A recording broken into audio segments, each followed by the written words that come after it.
See, and this just shows the, Okay, we're. I don't even know. I mean, I knew Louis Dean, but I don't know if you like the dance cheer coach and dance. Can call it Mark. So Rachel Landon. See, I haven't seen it. I would Because say we have a no. new one. Yeah. And then, By the way, I was told that it was your kids that pulled off. Eric, we were supposed to go to Jug Mountain tomorrow and it canceled. Oh, we don't. It was really Is bad. it really bad up there? So I played in a golf tournament all weekend. And because we played in a pile, like the champ deal. Mm-hmm. So we didn't tee off till 2:20.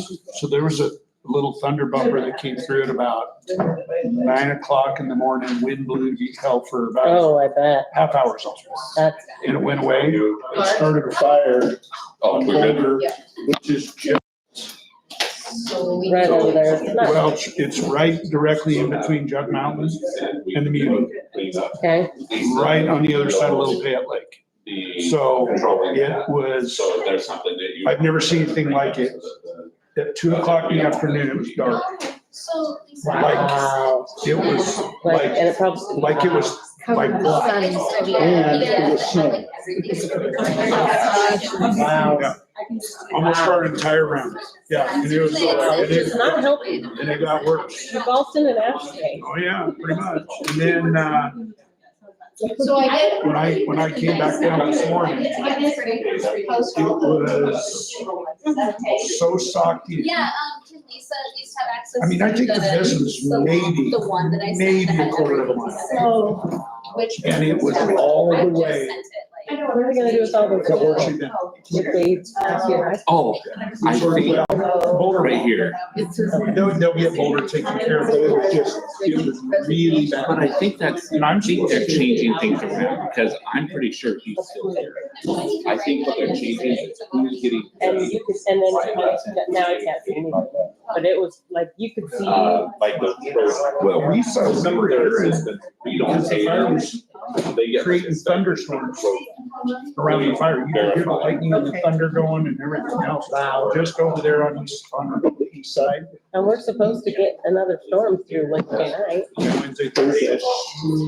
Yeah, I'm supposed to work, playing Jug Friday. We've Because got, we played Oh, it does. Saturday. Well, there's no It's okay. otherwise. Hey, sir, how are you? So everything on this is. I had 20 guys out Friday. We had a big tournament Saturday, Sunday. Now I've got 16 guys that are coming from California. And we, they, it's South Idaho, out California guys. We can bring anything Playing up. Jug Friday, Muni Saturday, Whitetail Sunday. It's not good right now. Oh, yes. No, I love that. Fun golf tournament for high school kids, but we're going to band and shit, which I won't cry about Oh, band it's- either. I like band. It's 20 times better down here than it is up there. Horseshoe Bend. It just gets thicker. Wow. It's real thick. It's too. You can ask. I mean, I think it'd be a good question. You could, it's up to you. What do you mean? Like, what do you mean?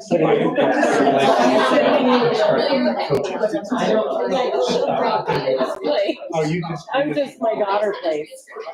You just. I've had a kid in the golf program for the last 14 years. So I love it. Braxton Miller. Braxton. Oh yeah, no, that would be fun. Louis Dean, I'm sure would take it. You remember Braxton? Well, so. Decided in my golf career. Oh, I love golf. I like being outside. Oh, sort of my Henry. That's a little target. I know. This is how old it is. Yeah, we're working on it. We just haven't been updated yet. It's because we're trying to be on it. I'm just frustrated when I go on there and that's wrong information. Well, Who's our website person? I think we had a transition there, so Okay. we'll see. And then Mark, you email. Yeah. But, I mean, you have time to pull it up later, because it won't be till later down the agenda. We got a few. Here's Q. I saw some pull in front of me. Floodgates were open tonight. Yeah, it's only 5 till, for 6 till. All these take. Jay is not coming, he is sick. Oh, okay. He is Lower like, this then. Always Not taking well. Mr. Dolly for street walk. oh, yeah, And I have never seen my pain in the butt child so excited about a he's teacher. good. My Lily liked him. Dolly. Mr. Dolly. That guy just Mike- loves. God, he's Lily loves him. She kind has of him upfront for, like you are and like he's just, but he's teaching him about. she has him for econ too. law and Yeah, it's like, Hey. no, he's. It's his favorite class, absolutely loves it. Street law. I thought it would be like, get me into. It has gym. been for a long time. I think 5 I remember when Randy Lyons started it.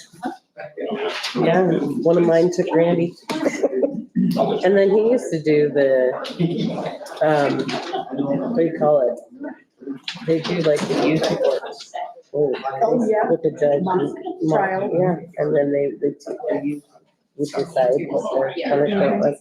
My daughter did that a couple times. It was good for her. I was shocked. My son's telling me, everything else is dumb and lame. Classes also, we're not that. How you doing? Isn't it nice when they find a teacher that they like? Makes a big difference.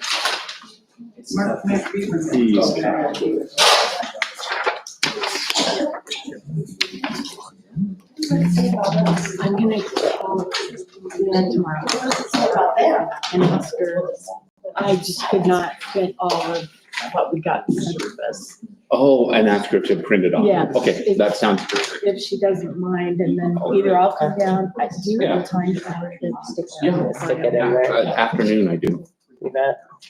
I got some meetings in the morning. Let me look at mine. It's probably not the best, but I mean, the 10th, let me see.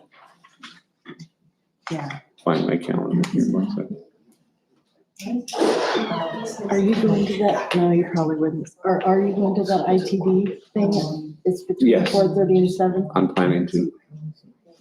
I was either gonna hit that one or the one in Star. It would Oh, be yeah. essentially the same. Wednesday? Tuesday. Tuesday. There's one here Tuesday and then there's one at Star. And then we have Region 3 meeting at Wednesday. Are you going to that? At West Data? I said yes, but I didn't put it in. Oh, that's not till the 18th. Yeah, Yeah, I'm going to it. Okay.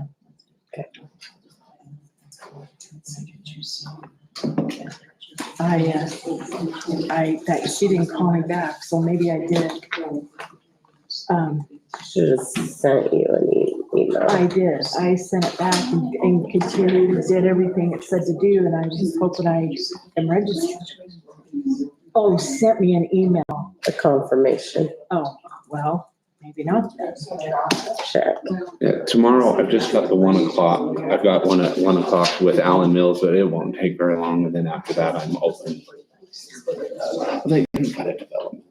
That he's, Okay. that he's part of the group that's doing it, and but it's out in the county, so. Okay. What, do you want to set a time or Well, yeah, if you, 2? His is at 1, so, oh, his is up. Yeah, let's do 2. If that works for you. yep, that works. I may have to text you and say it won't work. but- That's, Sorry, girls. Sorry. I'm a little, at least that's how I'm feeling right at this moment. I don't know how. So we're gonna put the one that is. I heard that. I don't know how. That's what I say. Time with this. I just learned that I can find my iPhone with it the other day. I may have to refer to the others. In fact, it's probably better to have the other ones ready, because I almost certainly will. Okay, we're gonna check sound one more time before we get started. Up to you. It's gonna be Yeah. That's fine, my eye. I am okay. I'm gonna put this down here. Well, then it's me. I know it's early. I'm wearing my hair down. Yeah. Cooler.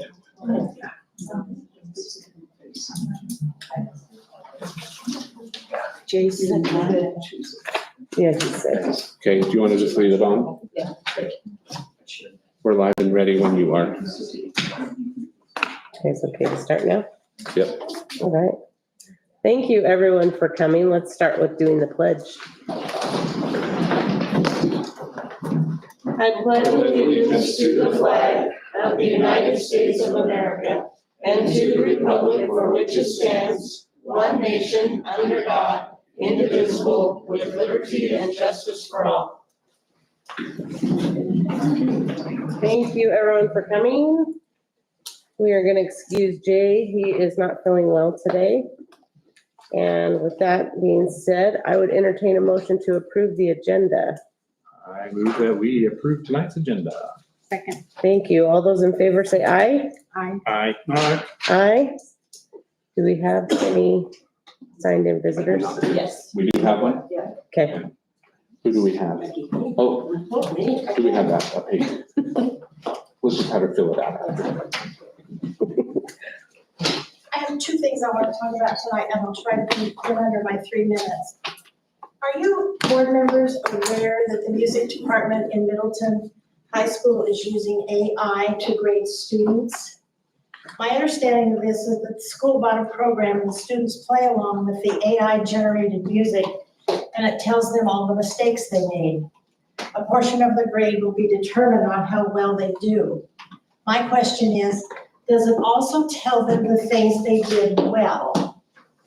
A student should be graded on how he plays, but this is high school, not the Boston Pops. Is this really a road we want to go down? I believe it's a teacher's job to teach and evaluate a student, not a computer-generated program. Second thing I want to talk about is I want to thank Superintendent Key and Jay for the information meeting at the Star Fire Station for the HOAs off of Kingsbury. I think the takeaway from this was that traffic was our major concern.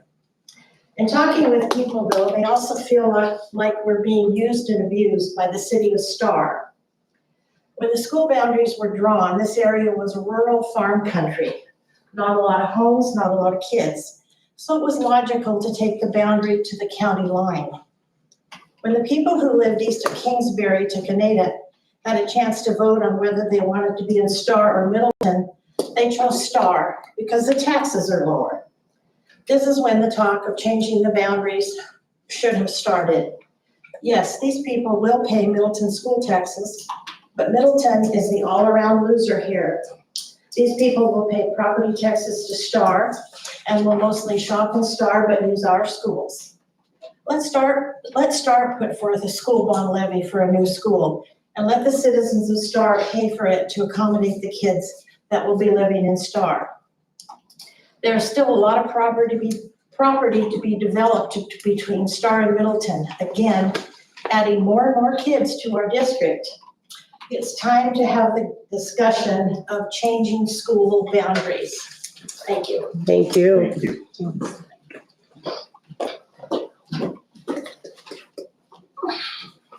Did you know about the AI stuff? I was not aware, but I've got a note to look into and see where Okay. we're at on that. See Here. to what extent they're being. And if the used. teacher's gonna, sorry, I'm saying what I think. Yeah, If the well, teacher should be doing some all sort right. of grade as well. But I can bring a report back next meeting if you would Okay. like. Thank you. All right, let's move on to the consent agenda. I would entertain a motion to approve the consent agenda. Is there any discussion?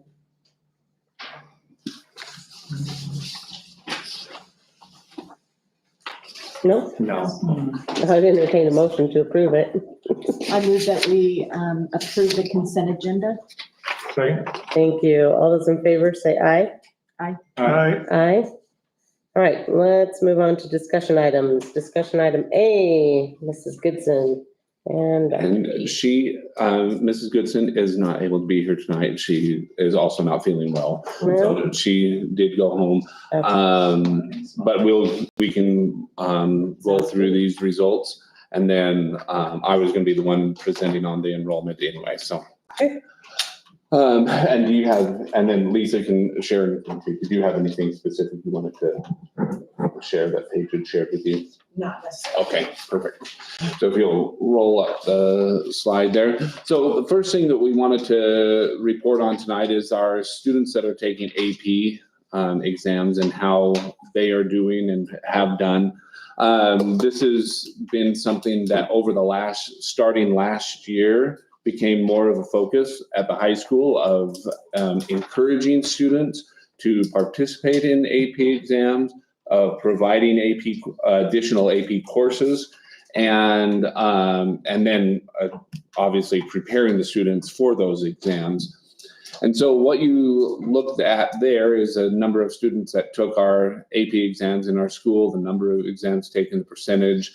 And at the subject levels, you have geography, government, and history. And all of these are much higher numbers in terms of total participation than we had in previous years. Does she have that on the next slide? No, that's all. Okay. So last year, I apologize for not having that. Paige would have it off the top of her head, how many we had last year.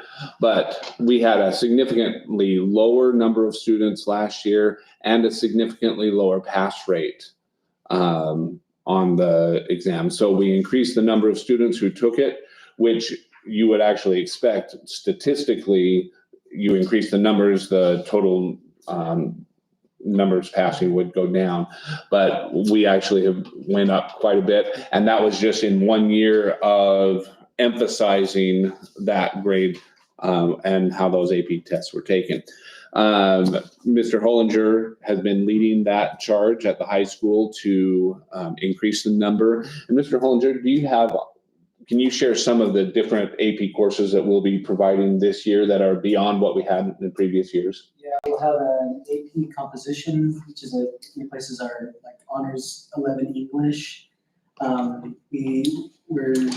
We're going to do the AP literature class, but that will actually be next year. So not doing that this year. We have AP calculus this year as well, though. And then so those are the two that are starting this year. And then in the works, we have AP chemistry, AP statistics, AP literature, which I mentioned literature already. And I think I'm missing one, AP Spanish as well. You have history, or does that do? We're already doing it. Yeah, so We have AP history already, Okay. US history. Yeah, so, I mean, as you can see, there's a concerted effort to grow that program. AP classes, if they're taught with the intent to help students pass those AP exams, will naturally be a more rigorous standard for those students to be held to in terms of getting those credits that they can get from the AP exam. So we're excited about the direction we're going in there. And those credits translate a lot, Almost across the board. yeah, in and out of state colleges. Yes. Correct. AP is a national program. Yes, that's So right. is this something we're Thank doing in you. conjunction with the college? Or is this just? This is, AP is just within the school itself. Mhm. And the teachers that teach the AP class, we've actually been paying to have them go to specific training for AP exam, for AP courses, to help provide that. And just to give a different perspective there, when I was in Sugar Salem, we didn't have a lot of AP exams or courses we were offering, but we would consistently send our teachers to the AP trainings just because it was such a higher level training in terms of getting teachers ready. And so we sent a group of teachers, both the ones that would be starting this year, and I think most of those that would be starting next year, to the AP training that they held in Boise this summer. So good things moving Yes. as far as the AP exams. If we can move on. Any other questions on AP exams? If we can move on to the SAT results. Yeah, it's struggling to roll forward. Okay. There we go. So the way you can break this down, you see districts first, then the state with public schools, and then the state with all schools, US territories, and then global testers. So just put that in context. This year at the state, there were not as many students taking the SAT, as it was no longer a required test to take. With that being the case, and what we expect to see is the test scores at the state level to go up percentage-wise, because That's less. there's fewer students that are taking it that aren't planning on going on to post-secondary opportunities that would require it. Prior to that, all the students were taking it, whether they were planning on going on to college or not, and so that would skew the data somewhat. We asked all of our students to take the test, and so all of our students that were in that grade level took the test, and you can see where we ended up there. Still work to do, and there's some, this is the SAT is something where there are not, while we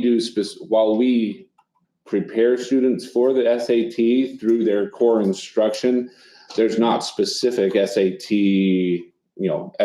test taking instruction and curriculum that we are focused on. We've been focusing on other tests and assessments. So, but as you can see, where we're at as opposed to the state and the US, above the US and US territories, but below the state's average. So there's room for us to improve there. But one of the things that we have to start looking at, and that this board will need to consider, is for how much longer are we planning to continue to make the SAT a required test, where it's no longer a state requirement for that to happen. So my question that is, I mean, right now when I'm looking at these comparisons, and I don't know if it's skewed for any reason. It looks like some things we need work in a lot of places, but math at 60% of not approaching benchmark.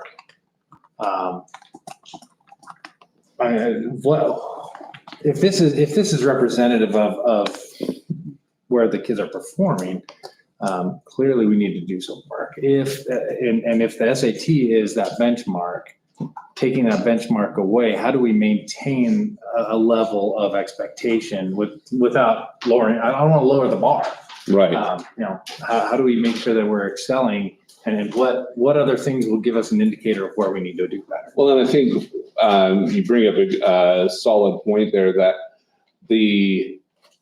what I think the key is for us is identifying the test that marks where the student is heading.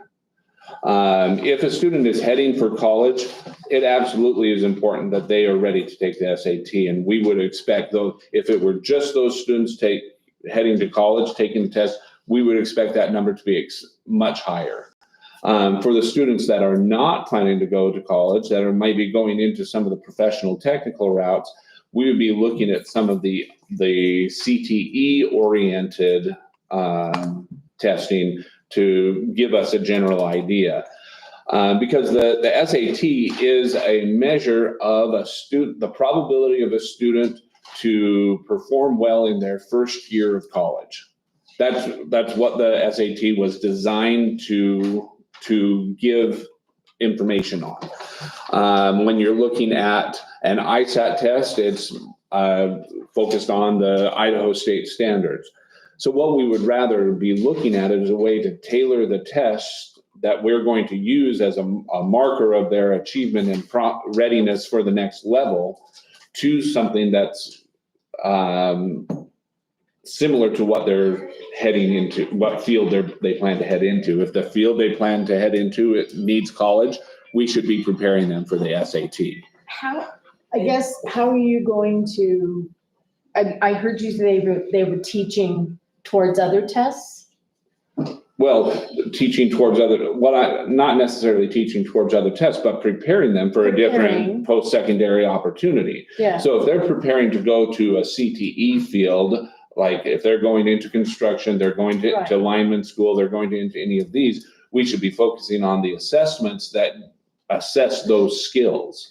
right, but okay, SAT has always been the normal, but now state doesn't require it, State doesn't require it. but it's required. And it hasn't to go to always another- been- But I kind of think that's because a lot of colleges aren't requiring it anymore. That is happened after COVID, so That is So correct. what are they requiring? They just look at A lot of GPA. your GPA. I just Googled it, it's like 80% don't require it, Wow. if Google's not lying to me. Right. Yeah. So these are all things that we have to take into consideration, and it's something that Mr. Hollinger and his team are starting to look at this year is there a better assessment that would give us a measure of the students' basic skills? And then use that as a way to improve instruction, because it's very difficult to take any information from an SAT report and change instruction based on that, because it doesn't break it down. It's not made to do that. Whereas a test like, I'll give an example, there's one called the MAP test, and there's one called the STAR test. And these are just different examples of tests that are much more formative, meaning used to help guide instruction rather than to be used as a overall, summative summary of what they've learned. So that's actually the task and one of the goals that Mr. Hollinger and his team have been taking on for this school year, to gather that information and make a determination of what they would recommend to the board to be used as the measuring stick. And maybe that measuring stick becomes more personalized to the student rather than just one blanket test for everybody. So what are we gonna do this year? Well, the SAT is still on Okay. board this Can year. I add something? Yes, please do. So I know, if Mrs. Goodson was here, she would talk about this as well. So this is a norm reference test. So it's comparing the students to other students, right? When we look at the ISAT and some of the formative tests we do, that's criterion referenced. So it's comparing them to their skill to the standard. And so that's really the conversation we're having. Are we gonna compare it to other students, or do we wanna compare to how they're performing against that criteria or that skill? And so that's where we need to look at assessment as a whole and find a balanced approach to that. So do we know what other states are doing?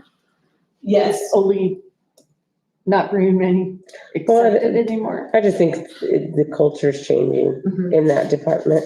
And it's not that they don't accept the scores. You can Yeah, still you submit it can as submit 'em. part of your packet. It's just not required. Yep. Okay. So, any other questions on the SAT? No, I do, I have Oh, one. sorry. If the SAT is not being sponsored by the state, does that mean we're paying for it? That is correct. Okay, is it expensive? It's not the cheapest of the tests. Okay. That is correct. How was that for an evasive? And I only say that because I don't have the numbers right in front of me of what that would cost. But that is something that I'll be reporting back, because it's something that will be taken into consideration as we look at all the other possibilities for exams. Again, I would much rather, if all of our students were heading to college, I would say it is absolutely what we should pay for. We should pay to have them take the SAT or the ACT, one of the two, because that gives them, as a student, knowledge about where they stand in comparison to other Well, students. and that helps with scholarships. It does. Those tests do help with scholarships. It does. And so, but we know that 100% of our students aren't going. Mhm. So let's key in on the students that are and pay for the SAT for those students, because that's what they need. And and it might be the workplace readiness test that we offer in a lot of our CTE courses. That might be the best I like that. assessment of that student's readiness to move on into post-secondary life. And if that's the case, that's what I think we ought to be focusing I on. mean, whatever we're doing, I mean, if people are just making some decisions with their educational, options and paths, I think it'd be good to have those individualized. So this cohort is doing this and we can move those around. Because at the end of the day, what I would love to see is making sure that we're testing to understand that people are adopting a skill as opposed to that our teachers are teaching to a test. And that's exactly what Lisa Yeah. was referring to when we start talking criterion-based Mhm. assessment. When you do individualized. And the MAP test, the STAR test are criterion-based assessments. They're not norm referenced. Any other questions on the SAT? Can we move to the enrollment? What was that? I just wanted to talk about just where we are at enrollment wise as we start into this next school year. So as you can see, we are, and this was based on the August 26th. We'd been in school for about 2 weeks at that point, so we felt comfortable taking that as a general idea of where we're at. Looking at our elementary schools, same story as before. 112% of capacity at Mill Creek. I mean, these are slightly different numbers, but 144% of capacity at Heights. Purple Sage at 77%. And I think this is something that we need to highlight, and I've discussed this at other times, but we may need, as we're making our plans, the board, you tasked me last month with starting to work through plans for what we would do if the elementary bond didn't pass. One of those things would be equalizing those attendance areas. Because even though we have specific programs at Purple Sage, there is more room at Purple Sage. If we needed to purchase more portables, it would be more reasonable to, rather than continue to add portables at each of the other elementaries, to add that at Purple Sage so that they're balanced. But I think it's important for us to communicate with our public as well, that if you look at all of the elementary schools compared to the total capacity of all of our elementary schools, we are at 107%. So even if we were to balance them exactly across those three schools, we would be over capacity at all three schools based on the number of students that we have. So there's no way that we're going to magically, by moving them out of Heights and Mill Creek into Purple Sage, it's not going to magically fix our capacity problems. Middleton Middle School, you can see we're at 1,029 at 86% of capacity. Middleton High School, 1,490 at 96% of capacity. The Academy at 60%. And just a reminder on the Academy, that number actually grows throughout the year. Students come, and some of these students will actually drop, they'll graduate, say, in December. Those students that graduate in December would still be counted as an enrollment the way that we've been running our reports. So that number actually grows throughout the year. Okay, is it possible for our next meeting, could you break out per grade? Yes, Where absolutely. we're at each of those places, just because, as we're looking for this group coming up, this will give us a little more idea of, those people who are in fifth grade and here that are moving into the middle school and Yeah. understanding that. And we're going to bring up something that's on our website here. This is part of the out-of-district enrollment requirements that we have, and we have to be able to show Yeah. where we're closed. Give us just 1 second, we'll bring that up. But what that's going to show you is that when the whole school is over capacity, we just say all the grade levels are over capacity. We don't even mess with that. Mhm.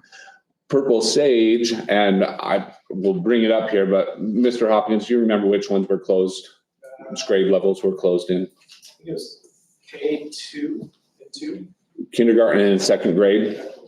So we'll bring it up to make sure here, but kindergarten and second grade, we would be closed because those grade levels are so high. In that, we've got too many kids in those classrooms. And so those would be some. We closed the 9th grade at the high school because when you look at the enrollments in our core classes, those core subject areas were too high. So this is what we have on our website. It was there. It just wants to do what it wants to do. But we closed it, so we are no longer accepting open enrollments for ninth grade students at Middleton High School. The other grade levels in those core areas, they're still below the capacity, so we are. But to understand, where we're going with, if ninth grade's full and eighth grade has a similar number. Right. That means ninth and 10th next year are full. Right. And that, every year that just ratchets it up. So you can see, Is there one specific? no, let's go down to middle school.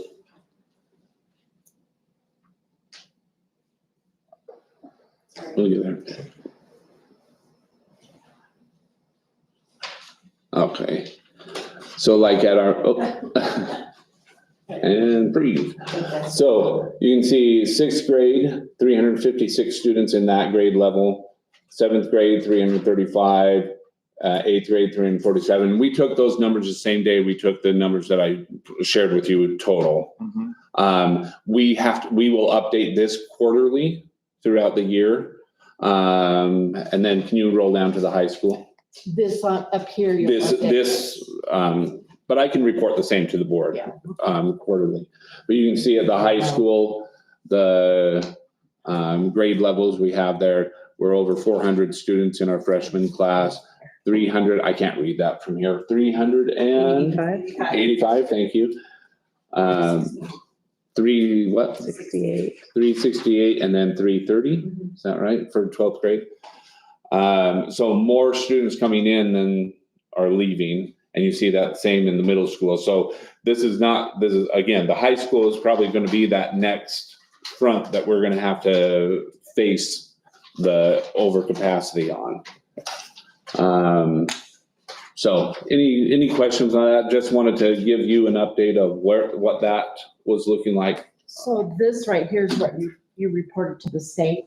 Well, we report to the state starting in October. Oh, I thought it was September. Well, September is a date that we take if we're looking at doing any kind of Oh, adding. the levy, the Yeah. emergency Oh, levy. okay.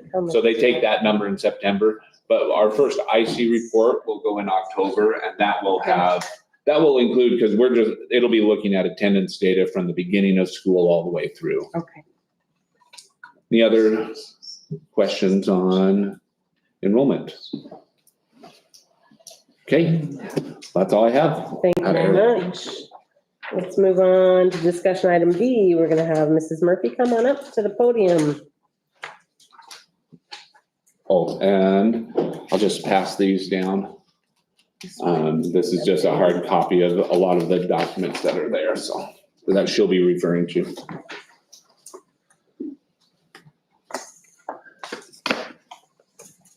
Go ahead.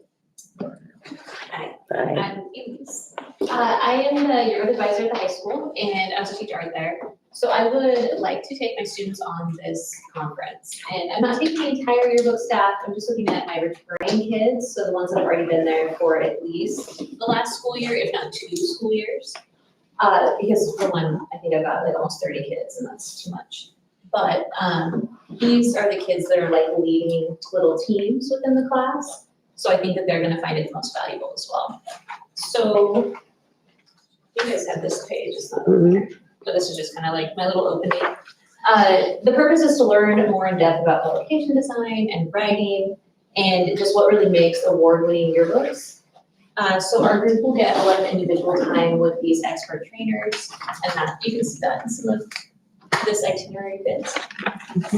And we'll also like review our design from last year, so they can point out things that we were missing or things we could do better, and they'll look at what we have so far for this year and critique that as well for us. So it's a lot of really one-on-one help with that. The conference takes place early in the school year, so that is an advantage for us because we get to use that knowledge for the rest of the school year. It does make planning a bit hectic though, so I apologize for the last minuteness about this. The plan is next year to hopefully put this together, maybe start in May and then try to finish it up in July, as long as Skyward's running. Right. Yes. This first page, I just listed out the kids that are planning on going. They've talked to their parents. I've not sent home like official permission slips yet. I wanted to wait until after we all talked. But their parents are on board. I'm bringing Amanda Lake, who's a teacher at the high school. She does ELA, so she's a great writing resource, and she's helped us in the past. So she's gonna come and help me chaperone. The plan is to leave Thursday morning and spend the day at Disney.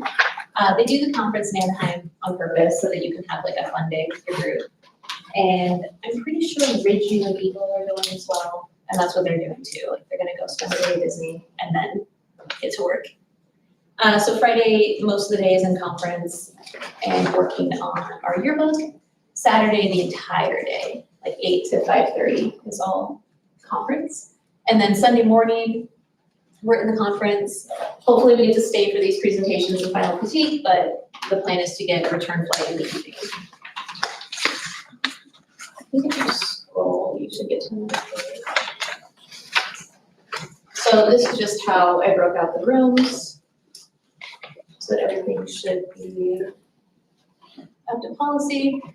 This is just my notes about like pricing on the airline. We're not exactly sure, but it's looking about 5,000 to 6,000. Transportation, Disney, conference, and so on is all on this page. And then as far as what the students have to provide, yearbook can cover all of this. We had a good amount of money that we made last year from sales and lots of senior ads really like boosted our account. Plus we had money saved from past years too. So we can cover pretty much everything. The kids just need to bring like their own food money.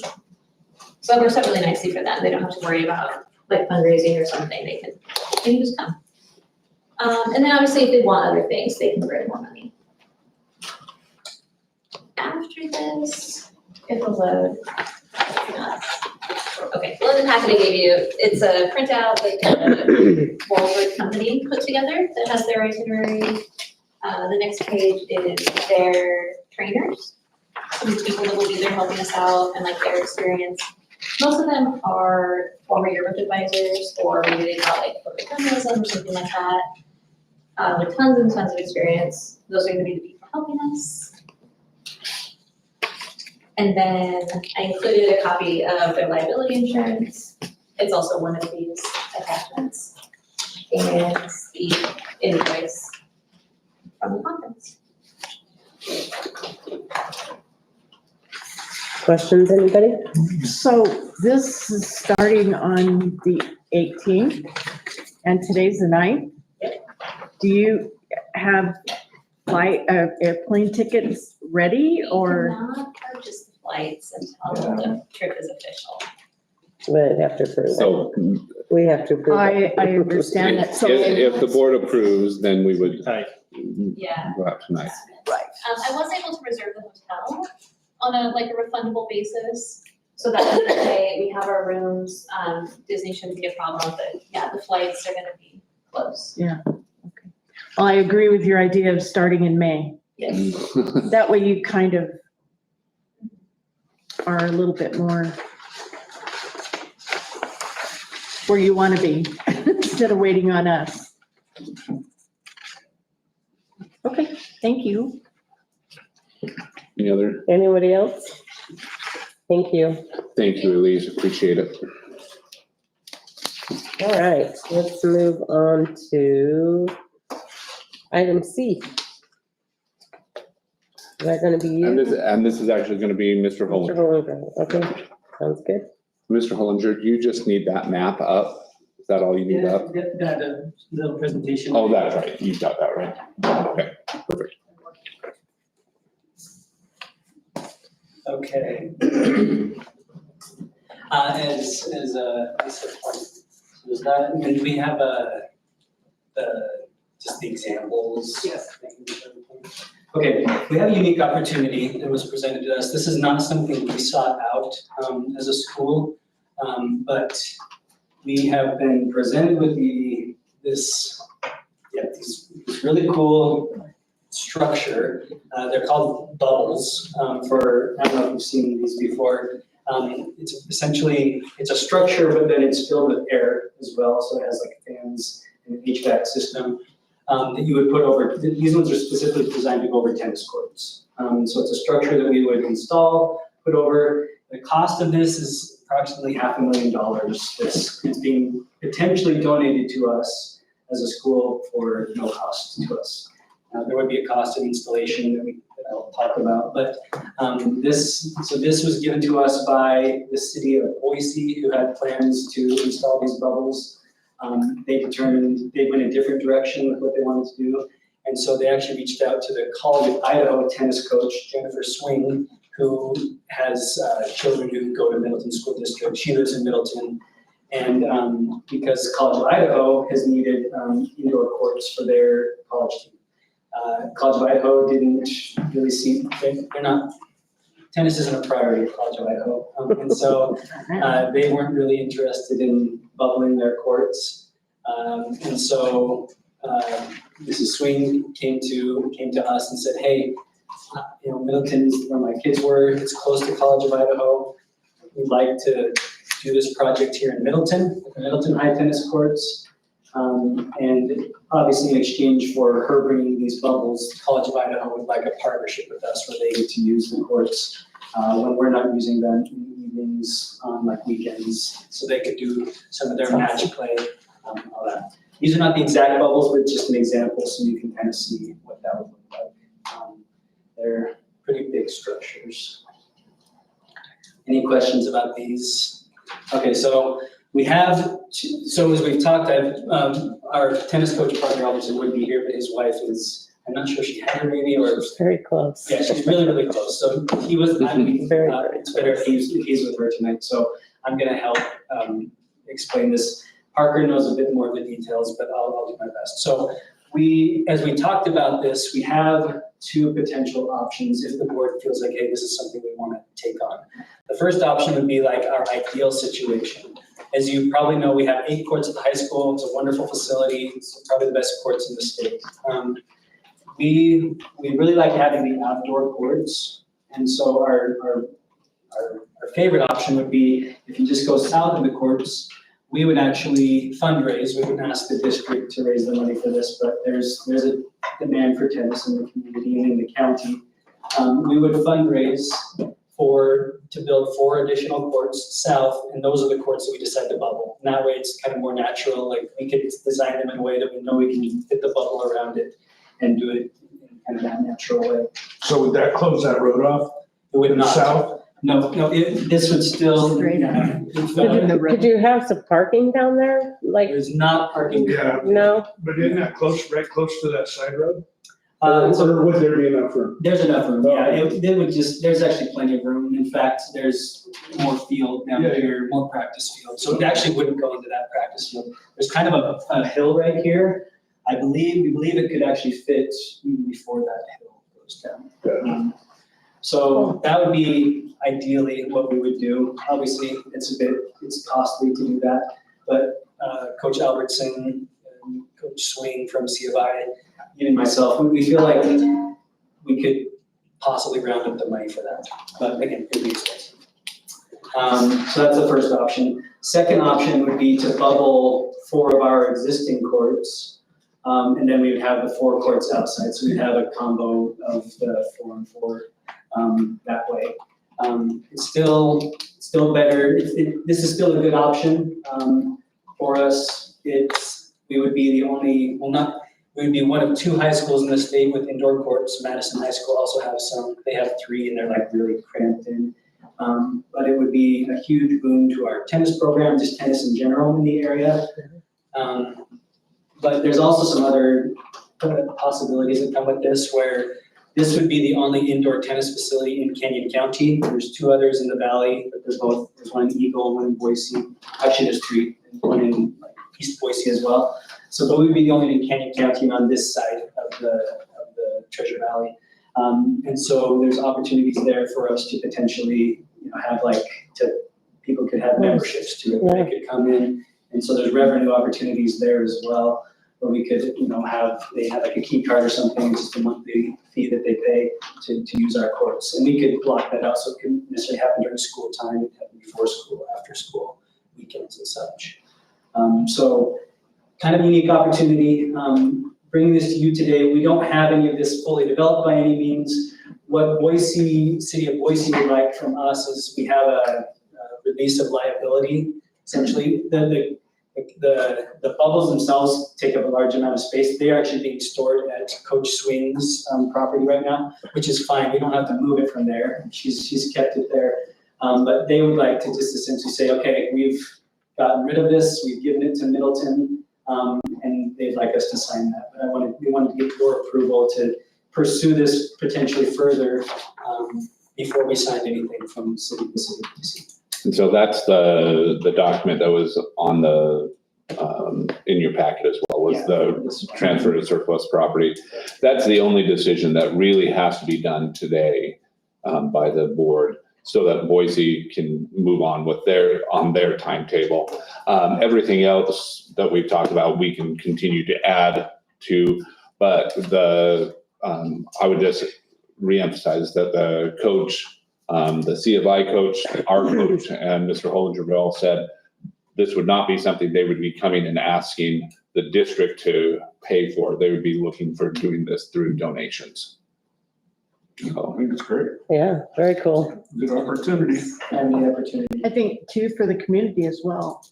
Yeah, I like the idea of having this available to the community, and it would be, and we'd have people coming from Nampa, from Colville even, it'd be pretty neat that way. You probably get We've actually- people from that side of it too, Yeah. Fruitland and. Yeah, definitely. We've included Greater Middleton Parks and Rec Perfect. in our conversations about that aspect of putting these up. Very So, good, good. I like it. Thank you. Thank you. All right, let's move on to our sped manual, Mrs. Schnecksnyder. Hopefully I didn't kill that too badly. That's all right. Last year, as a result of the Office of Special Education Programs, which is kind of the federal oversight over special education, they came to Idaho to look at our process for determining students eligible for special education as a student with a specific learning disability. And they found some areas where Idaho as a state was a little too restrictive in kind of our criteria. And so they said, you have to expand that criteria a little bit to really cover all of the potential students who might have a learning disability in reading, math, writing, things like that. Since last October, the State Department has kind of gone through that process of revising the criteria. Our State Board of Education accepted that criteria and approved it on August 21st. So it's currently in temporary rule. And as a result, they've updated our Idaho Special Education Manual, which is the manual that we as special educators have to follow. So part of that, this is just a quick, very simple overview of the revised criteria with the biggest piece. So on each of these areas, they've clarified some specific scores or tasks or evidence that teams must show or have information on to show that a student has a specific learning disability. The biggest change though is about mid-page, where before we had to show if a student was making progress or not as a response to intervention, so that general education problem solving. And our school psychologist had to show through intellectual or cognitive assessments that the student had a pattern of strengths and weaknesses in their cognitive processing that aligned with whatever areas we were looking at. So if they were looking at reading fluency, you would possibly see some strengths and weaknesses in the way that student processes that relate to fluency. So the state, or OSEP, our Office of Special Education Programs, said that specifically this was too restrictive to have both of those pieces of data. So the biggest difference is that now it's an or instead of an and. So all students who we're looking at for special education, we still need to go through that RTI, general education intervention process. But if we don't have that information that shows that the data, if we don't have that really big gap that we typically see with our students where we're providing intervention, but we're not seeing that growth, we can look at that pattern of strengths and weaknesses and vice versa. So it gives more opportunity for us to really identify students who truly do have a learning disability. So as a part of this change in the special education manual, it hasn't been changed since 2018 was the last time that it was updated. So they've asked districts, as part of our assurances when we complete our IDEA application, is that we have to say that our school board has adopted our current special education manual. So just wanted to provide this information to you so that we could look at adopting our current 2024 special education manual with these adjustments. And these are within the pages for specific learning disability. It was like 49 to 56 or something like that. Those are the only items that have changed in the 2024 manual. The state. For the state manual, yes. So this just, nothing within, like our practices changed, but our guidance from the State Department has changed, so we have to adjust our practices as a district. So do you have to put this information into the district's special ed manual? No, we don't, because it's in the state special ed manual. Okay. It can just be there, but a group of us attended training last Thursday. So we had 2 administrators, a special ed teacher from elementary, middle, and high school, and myself and our 3 school psychologists. We all attended state-provided training last Thursday that went over all of these changes, so that we can then disseminate that information to each of our special education teams at each of our buildings, to ensure that everybody is following the updated criteria. And I might just add a quick note that we've received a grant that's helping pay for that training. Yes, so the State Department of, or Idaho Department of Education is offering, has provided every public school district and charter with a grant. So we've received $7,500 based on our child count that allows us to provide training, so pay for subs for those who attended the training last week. Paige Goodson and I are talking about looking at kind of our general education interventions. How can we provide some training to support our general education teams, since that's still a big part and a required piece of it. So we have that money to be able to use to make sure that our staff and our teams are well trained to really identify the right students for special education. That was my question. If the RTI part of it was going to be added in, the trainers and the teachers that work on the RTI. Yes, and I'm already part of the district RTI team. And so Paige and I have already started the conversation about what we can do to support our general education problem solving teams from elementary through high school, to make sure that they've got the tools they need to be able to provide those interventions to students. Super, that's great. Yeah, thank you. Yeah, thank you. All right, let's move on to Promise Academy. I'm gonna ask Rick Haley, he's the director of Promise Academy, to walk through some of the updates to their charter, where we are the authorizers of that charter. Just we need to approve some changes that they would like to make. Good evening. This is an extensive document that is probably not going to work well on the screen. So I'm going to summarize some things for you. Especially the way it's functioning today. Yeah, the change is about 40 pages before we get here while trying to 40 pages. It has always been true that Promise Academy is open to both students that reside there at the youth ranch on El Paso Road, and to what we call day students that do not reside at the youth ranch. The State Department of Idaho, toward the last year, asked us if we could be way more specific about our attendance zones in our charter. And I appreciate the assistance of Superintendent Gideon communicating with the state around that. So we made a couple of changes just to really make it very clear what our attendance zones are. And so in section 5 of our school operations, our attendance area is now detailed as the primary attendance zone for purpose of admissions is defined as the Hands of Promise campus. So our primary attendance zone is still for those students that live at the psychiatric center. The secondary attendance zone consists of the Middleton School District. So right here is a secondary zone. And our tertiary zone is the rest of Canyon County. And as always, the rest of Idaho as everybody else. About 40 pages later, we have to restate the same thing under student demand and attendance areas again. And it basically just restates that our primary attendance area is the 258 acres that make up the Hands of Promise campus at the youth ranch. And the secondary attendance zone is the Lincoln School District, and the tertiary is the rest of the state of Idaho. And the students will be admitted to Promise Academy in accordance with section 33, 5206 of Idaho State Code, et cetera, which is true for every public school in Idaho. Currently, we do have a day student at Promise Academy that lives in our tertiary zone in Nampa.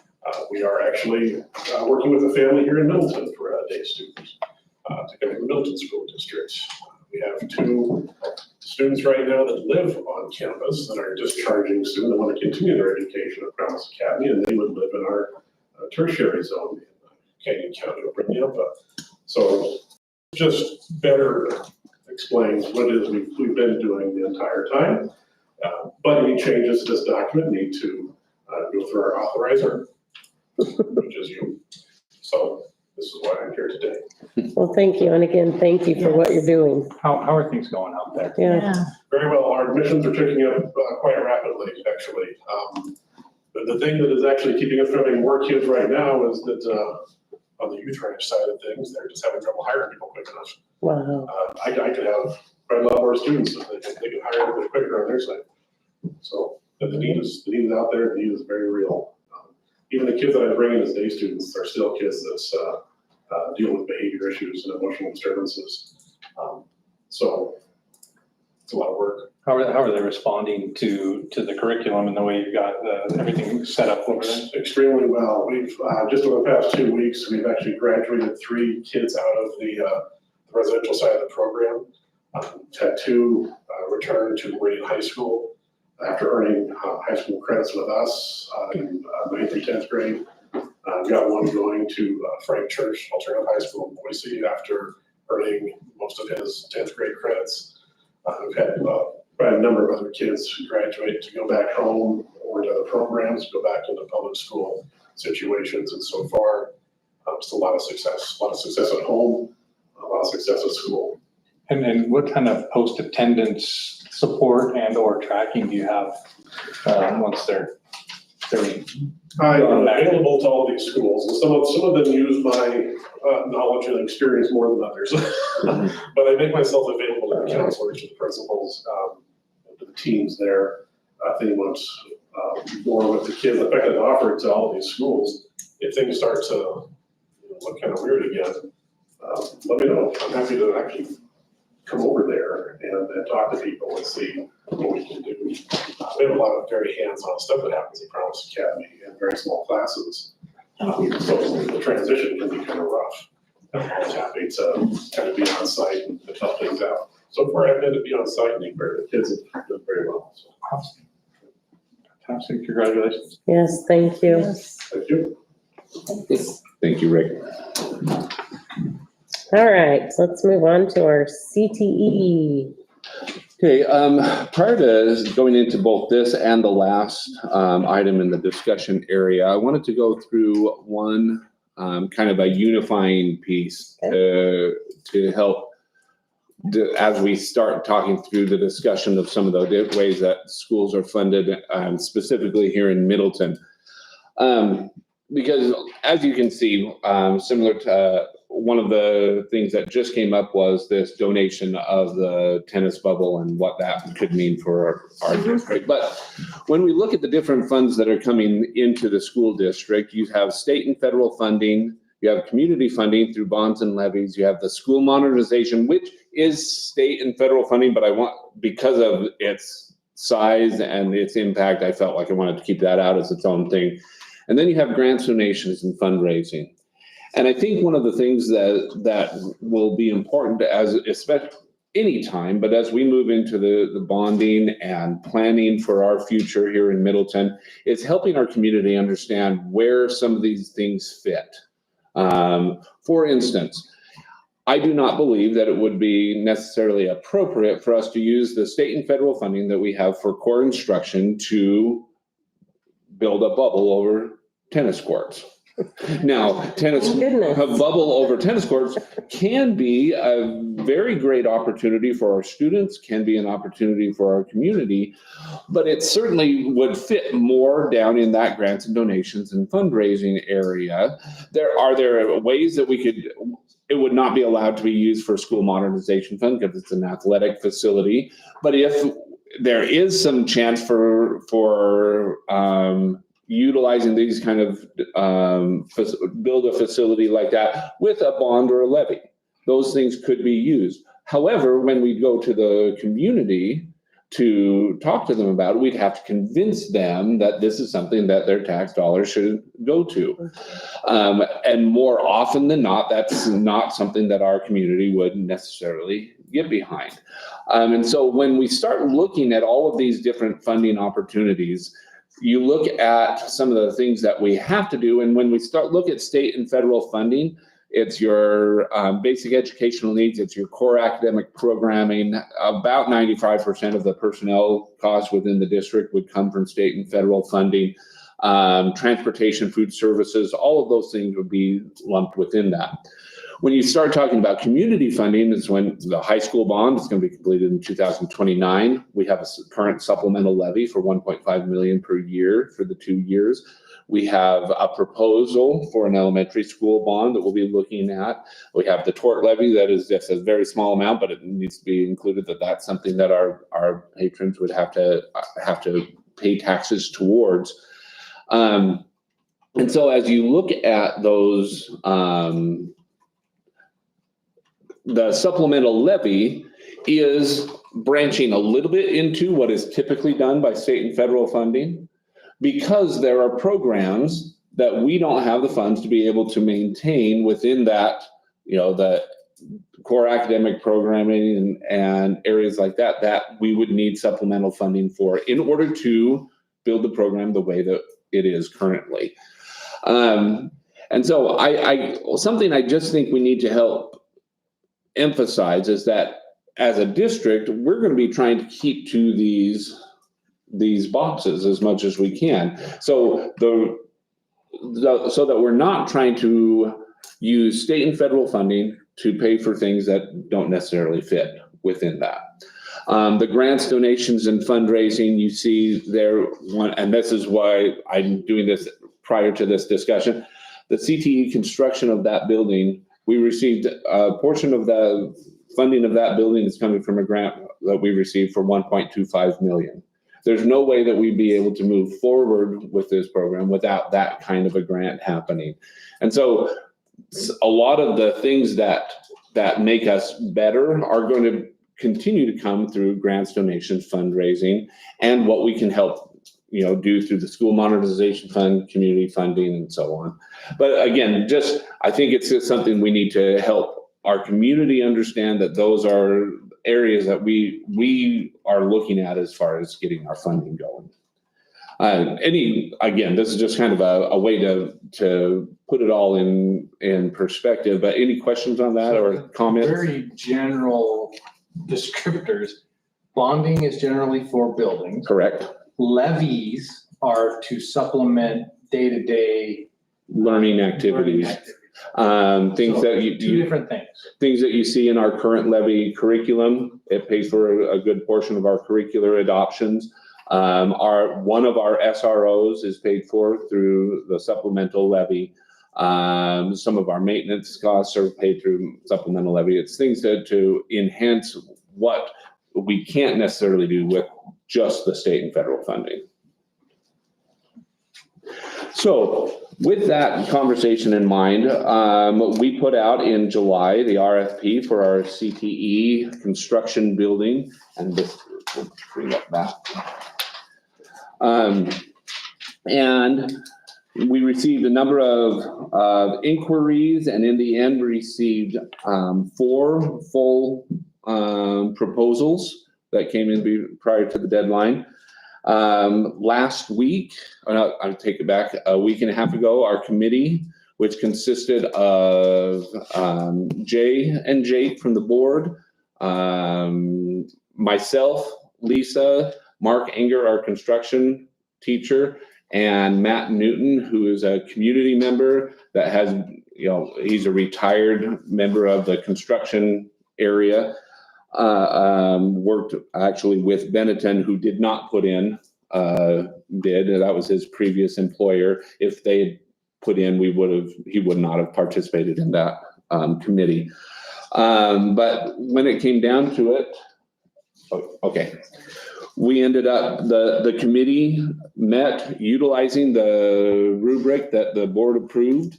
And once we get that up there, I'll go through what those results were.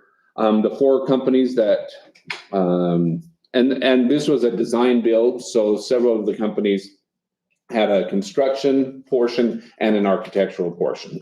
So Core Construction partnered with Pivot North Architectural and Engineering Services to bring in a proposal. Wright Brothers shared a proposal. ESI and LKV together did a proposal, and then CM Construction and Lombard and Conrad Architects shared a proposal as well.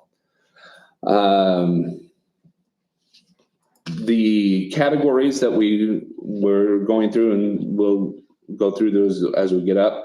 The cover letter didn't have any points, but it was a required component.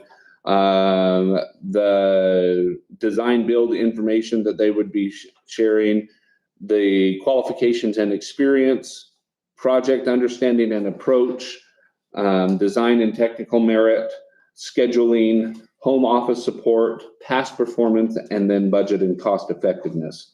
Design and technical merit was the highest priority, where this was kind of a unique build. And then budget and past performance were the next 2 categories that had the highest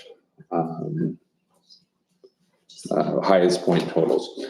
So up here on the screen, you can see what they came in as and what the ratings were by the committee for each of those categories and each of those areas. The committee reviewed the full proposal of each of the candidates and scored, and then we met and had further discussion and finalized the scoring for each of those categories. And what we came back with and what the committee is recommending to the board is to award the proposal to ESI and LKV, as they had the highest score.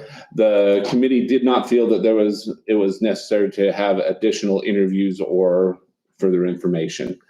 But that is, again, that's for you as a board to make a determination on. And like I said, that's the score, but the committee felt unanimous that they felt confident that ESI and LKV could conduct that. And I do want to make a note that there was no area within those categories where ESI LKV got extra points because we already were working with them on the elementary project. We didn't feel like that was not part of the rubric, and that was not included within the scoring. Any questions on how we went about the process? Any questions on if the board were to accept the committee's recommendation tonight for ESI LKV, we'll be meeting with them as quickly as we can get the meeting scheduled to get that process going, because we'll be under a pretty tight timeline to get all the components in place. But all the companies that presented felt it was reasonable to get to be able to plan for an opening in August of next year. Any questions? Any comments, Jake? Next year. Yeah, 2025, August 25. Since you were on that committee, everybody put out a lot of good information, and there's a lot to go, always a lot to go over when you're going through RFPs, but yeah, we just looked at all those factors, and really it wasn't we really wanted to focus on the rubric more than anything so that we could just really identify the things that were important to us Okay. based on that rubric and that's Some are pretty close. how it felt. Yeah. Yeah. Okay, thank you. Very good. Go ahead. Hey, 10-year plan? Yes, Right, so as part of the requirements for for receiving the school modernization funds, of which the amount that we received a final amount because it had ranged anywhere from 16 to 18 million. The final amount is $17,025,000 that we'll be receiving for the modernization fund. But then we had to go through a process of creating a 10-year facilities plan. And you have those other two up there. Let's not move yet, but what we used as we created the 10-year facilities plan, and I'll just remind the board, in 2020, Design West conducted a review of all of our facilities and all of the components of those facilities to come up with a prioritized list of things that they felt needed to be addressed. And that's what this is. And we shared a summary of what they would request, what they would suggest we do with some pricing that went along with that from 2020. After we got the specifications from the state, we gave those lists to our maintenance department and to each of our building administration to have them go through and identify projects that had already been completed, because as soon as we had that in 2020, we started working on projects, what we could do within the budget limitations we had.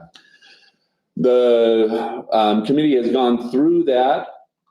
I'm sorry, the maintenance department and our building principals went through that, and we sorted that down to what was left. We also included any new projects that the principals or maintenance department had identified as needing to be included that had not been apparent in 2020.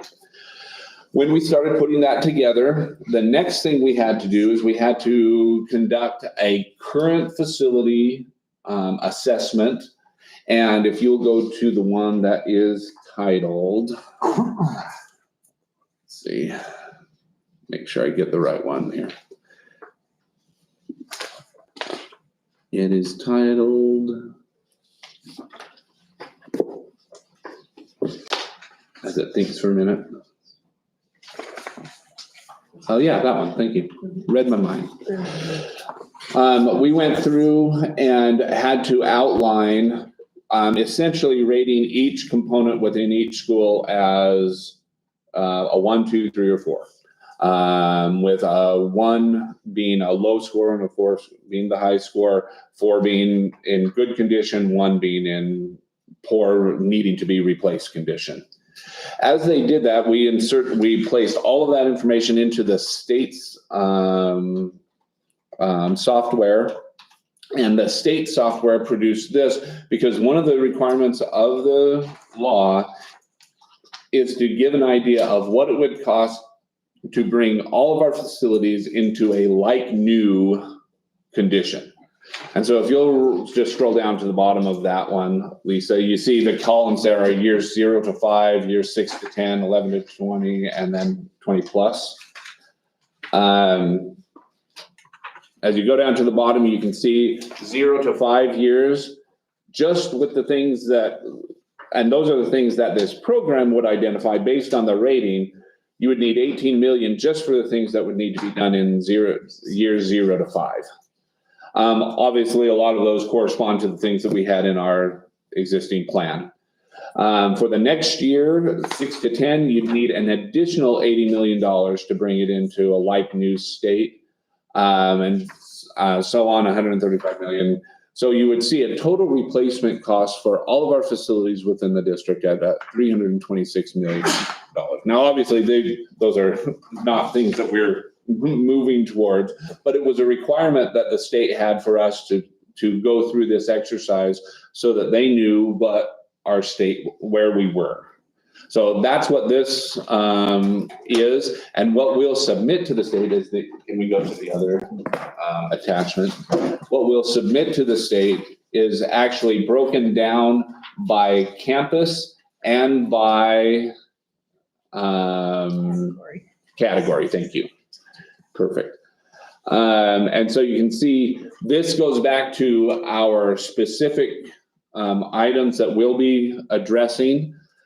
And you can see these are the categories that we have to submit in. So we had to break it down this way by electrical, exterior, fire and safety, HVAC, and so on.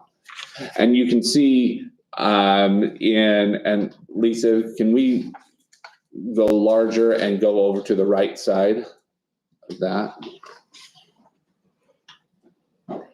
Yeah, and let's go over to the right side of the screen. So based on the way that our draft plan is laid out, we would expect that in the first year, we would look at $1.3 million being used on different projects within the school district, and those specific projects are on the other document. We'll go back to that in a second. And you can see as you go on, it moves into 800. I can't see what that one is. Oh, this is by campus, that's right. So that first one was 1.3 million. I'm sorry, I'm gonna have to go down to the bottom of it. Thank you. It's a good thing I have my glasses on. So the first year between all of the campuses, and if we'll go down to the bottom and then the left.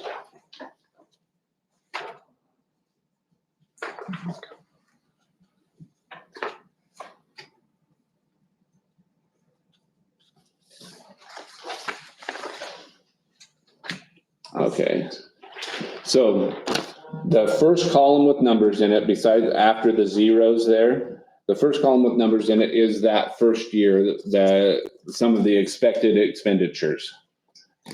This is based off of the state's number. No, this is based off of our specific recommendations, The 10-year plan. the 10-year. Right, but I mean, are these amount, site improvement, $700,000. These come from Design West and the state together. Okay, They're- but you use their use number. both numbers to generate. Okay. As a clarification on Design West, the numbers that they had from 2020, we added a 0.21% just to account for the inflation and that was the rate between 2020 and 2025.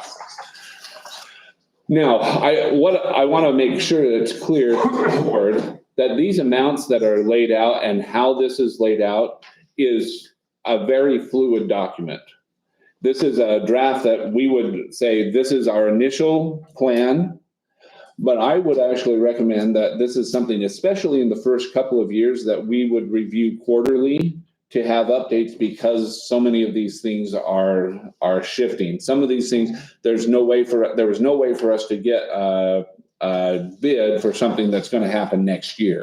So we're making estimates, but if those estimates come in low or high, if the actual bids come in low or high, that's going to adjust how we move forward. And some of these projects are things that are ready to move on right away once the funds have been received. And so even though you'll look at each column as a different year, you'll see 3 million, that second column has 9 million. Well, 8 million of that is what could be used from those funds towards an elementary school. It wouldn't necessarily, depending on how our structure goes and what the total cost is, that could adjust as well.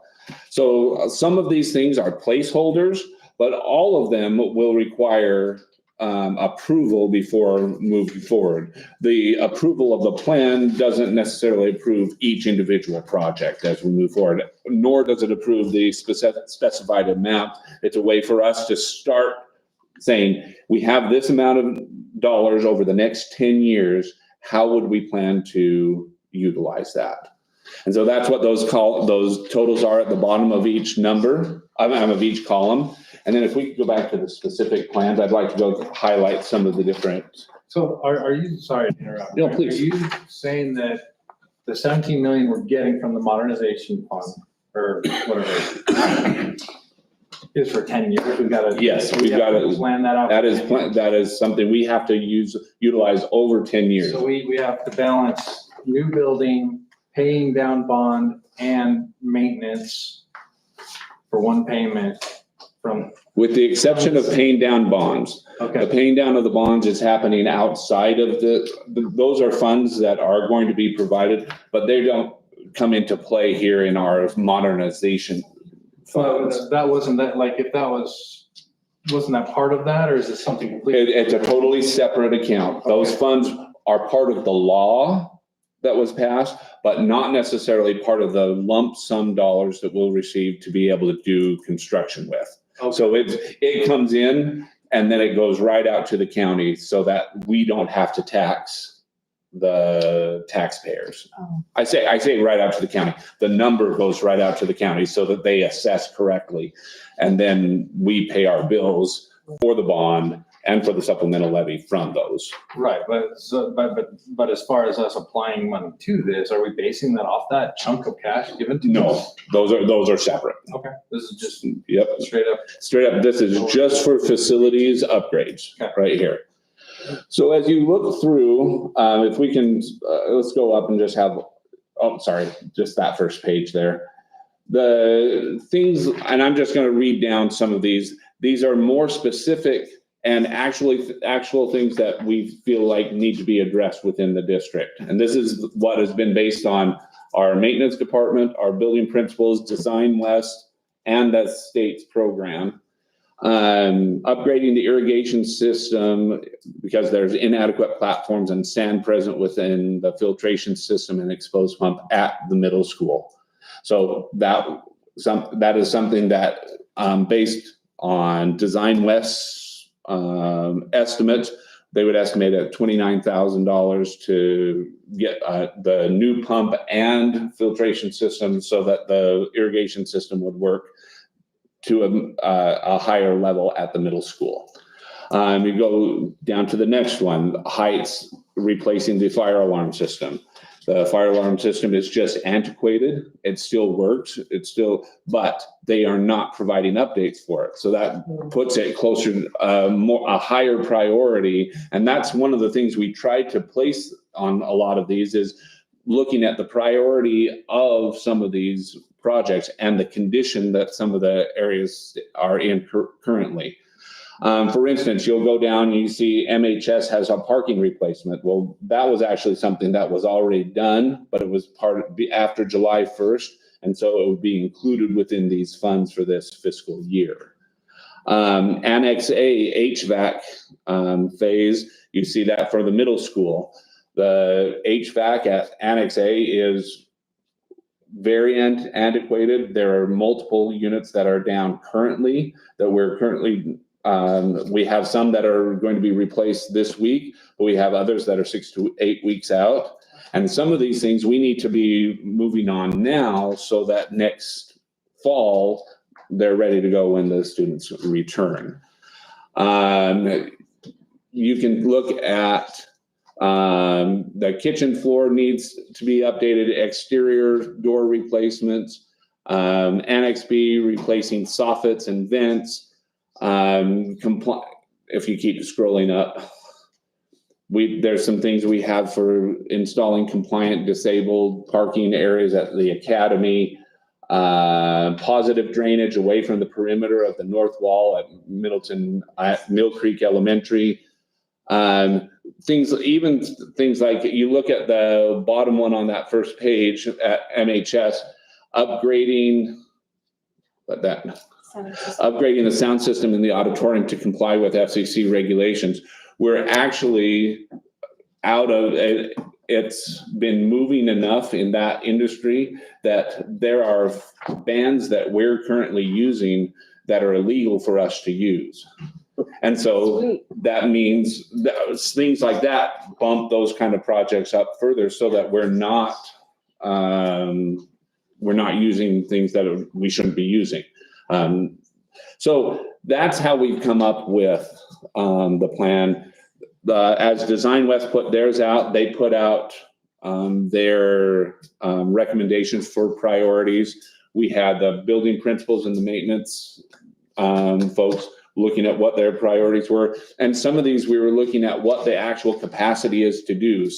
We have a lot of HVAC needs, but there's no way we can hit all those HVAC needs all at once. The company, there's just not the capacity in the company that we work with to be able to do that. So we put those in phases throughout the years as we move down. So is that why you have, with the air AC being out at Purple Sage a day or two on hot Right. days? That's why it's in. Phase one and That's in, phase yes, two? correct. And so That's phase 3 one, years out though. well, but phase one, we would hit the ones that are the needing it most. Okay. And all of these things, like I said, all of this are things that quarterly we would be updating to say, we found that this is needed more now. This bid came in lower than we anticipated, so we could do more with these funds. And so all of these things together calculate up to an estimated 17 million. And so as you look through, you can see how those are working. It's something that as a board, I would recommend it just be a regular occurrence of updating how we were utilizing those funds. And I think that is important both for our taxpayers as well as our legislators to know that that's something that we're paying attention to. So that when they look at having given us, but they passed a law that allowed us to have the funds. I think it's important for us to show that there's. Stewards, yes, thank you. Any other questions on? I don't have a question, but just looking at what needs to be done, even pushing it out clear till 2034, Right. that's just, Some of those things, like I said, if we get through and let's say that an HVAC phase that we estimated was going to take 6 months, they can get done in 2. There's nothing stopping us from moving that next phase up. Nice. Well, it's just money. Well, right. It's there. will these 10-year plans be shown to the legislators? Uh-huh. That's part of the requirement of the law. So what I will be submitting is this document, and then can you bring up actually, let's go through each one of the documents for this. The public record wants to see Yeah, what each they three. do with their money. So Kind of fascinating. I'll be submitting this document as well as the plan by campus that you saw. This is actually the format that they like, but this format, if I were to share this with you or a community member, it doesn't say anything. It doesn't tell you what the actual projects are. So, Yeah. and then this document, it's not a document that I'll update. It's something that they have access to because this was generated by the state's software. And so they can go in and see how we've rated things, what our total replacement cost would be. And so they'll have access to all of those. And then if we ever make adjustments, like if there's a quarter that we review this and we say, we'd like to make these significant adjustments, then we would resubmit what we provide, and that was allowed for within the legislation. So none of this has been done. No, none of those projects have been done, Okay. correct? All right. The frustration is that we've got this money to help us to try and better our schools. But I feel like it has so many strings attached, and then we get cut off at the knees because now if we have an open school that has any room, they can shoehorn people in from anywhere into those slots where we miss out on funding because we have an open spot. And then when we try to get funding, we get yelled at for not spending the money correctly that we're trying to spend to support the kids that we've got that they keep shoving in. It's like a lose-lose situation while we're making our best efforts to support these awesome teachers that we have and the results they're getting. out of this. It's just, I mean, it's just a rant, I guess, but no point of privilege to gripe about, but I just feel like sometimes our legislators are a little deaf on some of the real. The impacts realities of- of the impacts of what they're trying to do and, when it's just visuals versus reality. So is what it is, I guess. Yeah, so, if you as a board accept that 10-year plan and approve that tonight, then there'll be a document you sign and I'll submit that. But that would put us in line to receive funding as early as October. Receive not the full amount, but they'll right now they're saying they'll do it in 2 phases, one in October and then one in the spring, early spring. And so we believe that, the State Department has said that if we got that in within the next week or so, we'd be in line to get the funds in October. And then once the funds are here, we can start moving on some of those projects. Good. We have to move on something, and this makes a lot of sense, what we're Yep. trying to do here, but. Good. And if we don't move on, I think we do a disservice to the people of the community, because we're gonna roll around the tax time. If we're farting around with this and we don't have it figured out, we don't have any of the relief that we're trying to, it's a mess, but anyway. Thank you for your hard work. You're Yes. welcome. Very much. Any other final questions on that? No.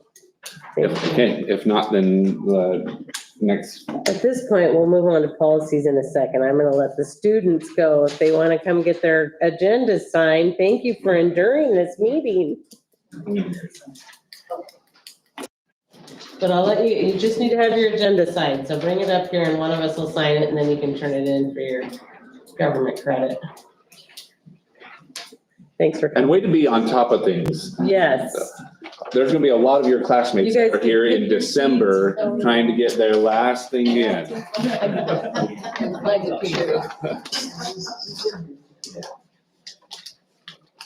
Thank you. Oh. Thank you. Thank you. Thanks. All right. Move on to policy.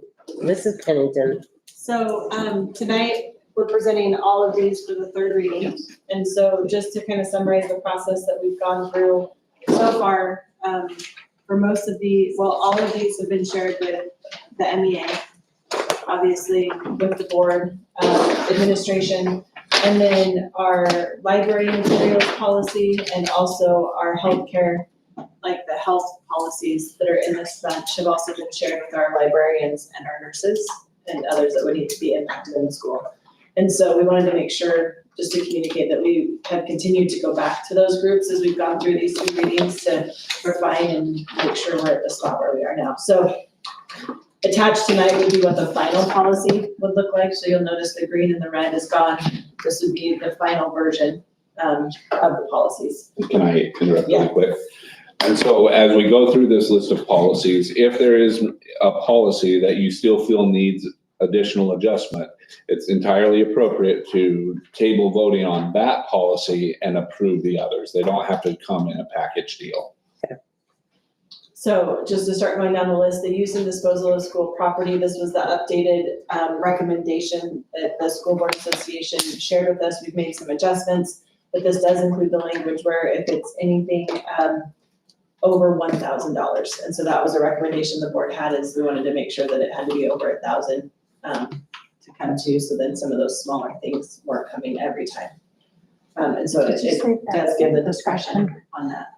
Did you say 1,000 or 500? 1,000. 1,000, okay. So any questions on that first one? No. Okay. If you remember, 1500P is the board meeting procedure, and there were some changes with the legislature, and so we went through and updated that. And so 1500P and the 1500B, one of the things I wanted to make sure to clarify is the change in when public comment can be made was in that one, and so we made sure that that stayed at the start of the meeting. And then it also, there was some wording in there we changed to better fit our community, which means they could speak towards things that were not just agenda specific. And so we wanted to make sure to keep that what you guys recommended as well. So that highlights a few of those changes that we made from the recommendation to better fit our district. Questions on either of those? Mm-mm. Okay. 2500 is the library materials policy. And so that was the change where we do have the restricted materials area in the library. We worked, like I said, with librarians through these 3 readings, and so we made a few modifications. The policy is pretty general, and then you'll notice that the actual form itself is more specific as to how a student would check out those materials and what that process looks like. And so per our last conversation, the change that we made is the showing of the ID, having somebody physically come in, show the ID, we changed that, but then also that the librarian has to verify via phone through our system information to ensure that we're getting the parent permission there as well. So we did make those changes to this final version. Any questions on those? No, thank you. The learning materials review and reconsideration, this brings in the library information and saying some of that restricted materials, so we made sure that aligned with that. And then also, we talked about the process if somebody wants to submit something for reconsideration. We had that time frame in there of 3 years, so once it's gone through this process, then we have the ability to not review it again for 3 years. That way it doesn't just keep coming back year after year.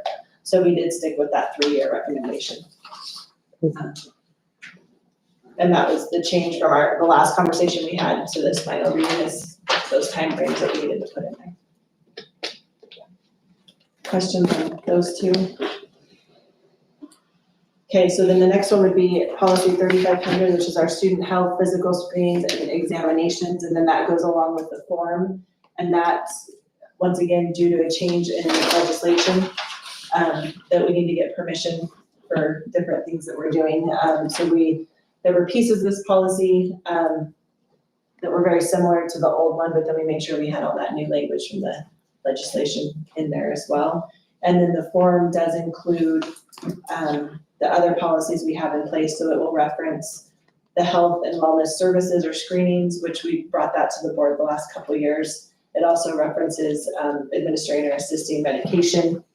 And so this puts it all into one place where parents would give permission again for those services if needed. Questions on those 2? Okay. Jim, thank you. Yep, and then so the last 2 are the public participation in board meetings, so we did spend some time to make sure, we had some public feedback on that one, the first time it came through. You guys had shared some feedback, and so we've made those adjustments and ensured that it reads similar to our practice now. And we will take public comment on things that are not necessarily on the agenda, also things that are on the agenda, and it sticks to that same process we've been using, so. Thanks. Yep. Okay, that covers that group. So our recommendation would be to move all of those into policy, unless there's questions or issues you guys see that you'd like us to address. I have no questions. Do any of you? Nope. All right, who's gonna be brave? Somebody loves this stuff. Oh, on the next one? We need to move them to policy. Make a motion. Yep, I would entertain a motion to move I them make to a policy. motion that we move, I have to read all of it. Mm-hmm. Policy 9D100, policy 1500P and B, policy 2500, policy 25F, policy 2530 and 2530F, as well as policy 3500 and 35F, and policy 4105 and 4105F into policy. Second. Thank you. All those in favor say aye.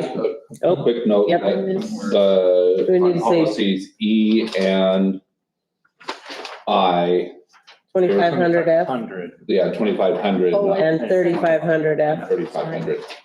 Okay. We got that amended. All those in favor say aye. Aye. Aye. Aye. Aye. All right, let's move on to action items. I would entertain a motion for the yearbook trip. I make a motion that we approve the yearbook trip. Second. Thank you. All those in favor say aye. All right, Aye. Aye. I'll make a motion that we approve the donation for the tennis stone. Second. Thank you. All those in favor say aye. Aye. Aye. All right, Aye. I'll move that we approve the 24-25 special education manual. second. Thank you. All those in favor say aye. Aye. All right, Aye. Make a motion to approve the changes to the Promise Academy charter. I'll second it. All those in favor say aye. Aye. Aye. all right. Aye. I'll make a motion that we approve the recommendation from the committee for the new CTE facility to be ESI LKB. Second. All those in favor say aye. Aye. All right, Aye. I move that we approve the Middleton School District 10-year maintenance plan. second. All those in favor say aye. Aye. All right, Aye. And I would entertain a motion to go into executive session. Executive session. I move that pursuant to Idaho Code 242061D to consider 74206-1D to consider records that are exempt from disclosure as provided in Chapter 1, Title 74 Idaho Code, that we move into executive session. Thank you. Second, second. Second. Oh, Yep. trustee Moore, Yes. trustee Dempsey. Yes. Trustee Wagner, Yes. trustee Snell. yes. Appreciate it. Thank you. Patty, what are you looking for? I just want the data on. In